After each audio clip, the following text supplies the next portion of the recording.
बिस्मिल्लाहिर्रहमानिर्रहीम। आल मोहम्मद के नासिर मददगार शायर ख़तीब देबल खुदाई का तज़किरा करते मौला रिज़ा के दौर में जिन्होंने खुदिस्तान अरब व अजम में आल मोहम्मद की शायरी की, आल मोहम्मद की वकालत की, लोगों को विलायत का असल मकाम बताया। इमाम ने मासूम के दरबार से इसे नासिर कहलवाया गया। मौला रिज़ा नीचे बैठते थे, इसको ऊपर मिंबर पर बिठा के इससे इमाम हुसैन की ज़ाकरी करवाते थे। क्या बात है, देबल खुदाई जिनका मज़ार है शूश दानियाल ईरान में।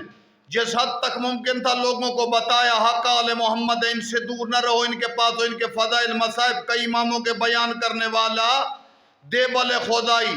जब आफ्ताब जहान महताब ज़मान इमाम महदी अलैहिस्सलाम आएंगे, इन शायरों ने बड़ा काम किया। ज़मीन का कोई हिस्सा भी आले मोहम्मद की विलायत के तज़किरे से खाली नहीं रहेगा।